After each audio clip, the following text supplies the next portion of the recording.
İki uşağın var. Bir dənə. Bir. Bəli. Gözün qarası bir evladından şübhə edirsən. Bəli. Qızdır, oğlan? Oğlan. Oğlan. Neçə yaşı var? 4 yaşını tamamlayacaq. 4 yaşı tamamdır. Nə zamandan Tamamlayacaq. etibarən şübhə edirsən? Həm doğulandan, həm ondan qabaq. Hətta hamilə ikən belə şübhə edirdin. Tamam. Atalıq verdinmi? Bəli. Gününüz aydın olsun millət. Bunu gördüm, bir hadisə yadıma düşdü. Bir dostum o vaxtda subay vaxtı evlənməyə qız axtarırdı.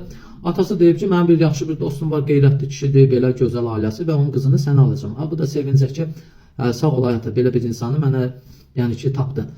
Nəsə elçi gedirlər, bu qızın həyəsini alırlar. Oğlan da zəng eləyir qıza, qız götürmür. Zəng eləyir, götürmür.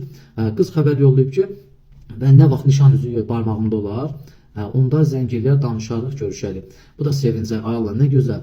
İndiki zamanında belə bir qız tapmaq çətindir də. Nəsə nişanlanıblar, sonra bir gün nəsə zəngləşəndə deyib ki, ürəm səni görmək istəyir. Durub gedib qızgilə məhləsinə. İndi bu da fikirləşib ki, yəqin qız pəncərədən baxacaq, bu görsün deyə. Bu baxıb görüb ki, qız uca məhlədədir. Gecə saat 1-dir. Öz-özünə təsəlli verin, təskinlik tapıb ki, yəqin indi anası şərait yaradıb, atası yatıb deyə indi şərait yaradıb ki, nişanlısı da görürsün.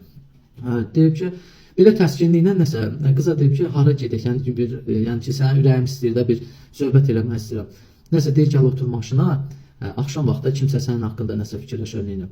Deyir, nəsə oturdu maşına, indi deyir, nişanlımdır da, istədim bir üzündən öpəm. Bunun deyir, peşman oldum üzündən öpməyə. Ana bacılar da mənə bağışlasın, hamıdan da üzr istəyirəm. Deyir, qız ayaqlarını keçirdi, oturdu qucağımda. Bir pozalarla, nə bilim, əlini keçirdi boynuma, üzr istəyirəm hamıdan. Elə bir hoqqalar verdi, fikirləşdim ki, ay Allah, mən nəzir bilə düşdüm, bu nə profesional qız imiş, bunun bəlkə də mən Allah bilir neçənciyəm da həyatında, bu boyda optla, bu boyda profesionallıqla, yəni bu insan, yəni mən ilkin deyiləm da bunun üçün. Nəsə deyir, həmin günə heç nə demədim, səhərsi gün gəldim, nişan üzüyünə atama verdim, dedi, abala nə məsələdir, dedim, ay ata, sənə utanıram deməyə, ayıbdır, mama sənə hər şeyi izah eləyər. Əgər gəlinini sabah qonşularda görmək istəmirsənsə, bu məsələni bağlayaq. Nəsə, əl-qərəz, bu məsələ də belə bağlandı. Çox şükür Allah, həmin o dostumun gözəl bir ailəsi, evladları, Allah hamını xoşbəxt eləsin. Bu misalı niyə çəkdi bu hadisəni? İndi bu oğlan gedib qız alıb. Təbii ki, indi orada baxanlar bilir, deyir ki, deyir, atam deyir, xərçəng idi, təcili bir qız almalıydı. Nəsə, getdi, tanımazdan, bilməzdən bir qızı aldı mənim üçün. Yaxşı da, bax, tutaq ki, atan aldı. Allah bütün valideynlərin canını sağ eləsin. Valideynlər o vaxt idi, deyirdilər ki, filan kəsin qızıdır, demək bu yaxşı qızdır. İndi o zamana deyil, indi İraq olsun, qohum alırsan, görürsən ki, zay çıxdı. Zay hər yerdə zaydır. Məsələn, bu insan deməli alıb da, alıb. Yaxşı, sənin elə onu sırazı götürüb gətirməmsən ki, qapına, bir görüşmüsən də, sən necə hiss eləməmsən ki, o insan sənin bu fəsadlar, bu problemlər olacaq. O arvadın zatı xarab olduğunu, necə elə azca da olsa hiss eləməmsən. Məsəl üçün, mənim o dostum kimi. Yəni, onu necə hiss eləməmsən. Yaxşı, tutaq ki, aldın. Bu ailə həyatı, o uşaq olana qədər sən necə ola bilər ki, sən onun zatı xarab olduğunu bilməyəsən də, ən azından hərəkətlərindən, ən azından xəyanətkar olduğu bir hiss olmalıdır. Bu necə ola bilər ki, sənin uşağına indi çıxıb deyirsən ki, uşağımın atası mən deyiləm. Yaxşı, bunları qoyduq qırağa. Bu, Allahın insanın başına gətirəcək hansısa bir əməllərdir. Allah gətirmir, bəndələr gətirir təbii ki. Allah heç bir kişini qeyrətlə imtihana çəkməsin. Ay oğlan, ay kişi deyim, kişicik deyim, nə deyim, bax, aciz bir insansan, çıxmısan ora, yəni qeyrəti olan insan ora çıxmaz da, o vəziyyətdə çıxmaz. Yəni bu qeyrət məsələsidir, başa düşsən. Yaxşı, sən onu tanımamsan, bilməmsən o zatı xarabdır, bilməmsən o bir qeyrətin qızıdır, bilməmsən o südü xarab olduğunu, almısan.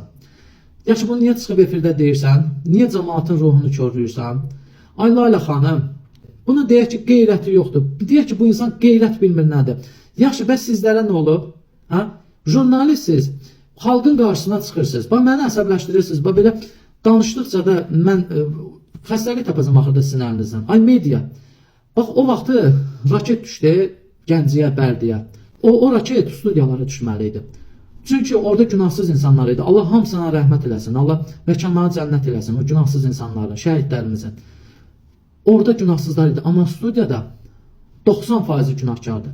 90% xalqın aparıcıdan tutmuş orada operatora qədər. 90% xalqın düşmanıdır. Bu nədir? Bu nə senzuradır? Bu nə verilişlərdə çıxardırsınız? Ayla xanım. Ay xoş qədəmlər, ay zaurlar, bəsdir cəmaatı çərrətməyin, bəsdir bu ölkədə o qədər qeyrətli insanlar var, o qədər müzakirə olunması bir məsələlər var. Niyə onları işıqlandırmırsınız?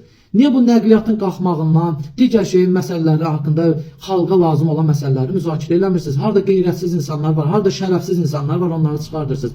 Bəsdir da bu xalqı Manaf Ağayev keçən dəfə bir dənə söhbət edib Mətanət xanımın verilişində ki, qadın mənə nəsə çaşarsa, yəni mən onu başını kəsərəm.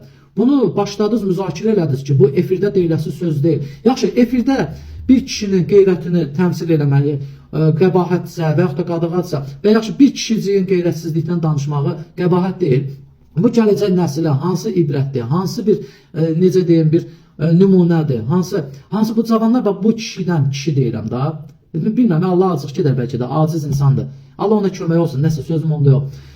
Yəni belə insanları çıxardım. Niyə efirə millətin ruhunu kördürsünüz? Niyə bu cəmaatı qoymursunuz sakit dursun? Niyə axı? Bax bu nə məsələdir? Nə vaxt son olacaq bu verilişlərə? Axı nə vaxt son olacaq? Bu millətin niyə yazıq demirsiniz bu millətə?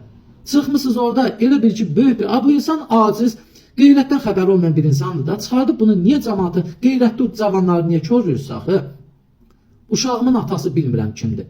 Bu söhbətdir. Bu söhbətdir. Bu necə bu bizim milliliyə yaraşır? Ailə xanım. Milliliyə yaraşır.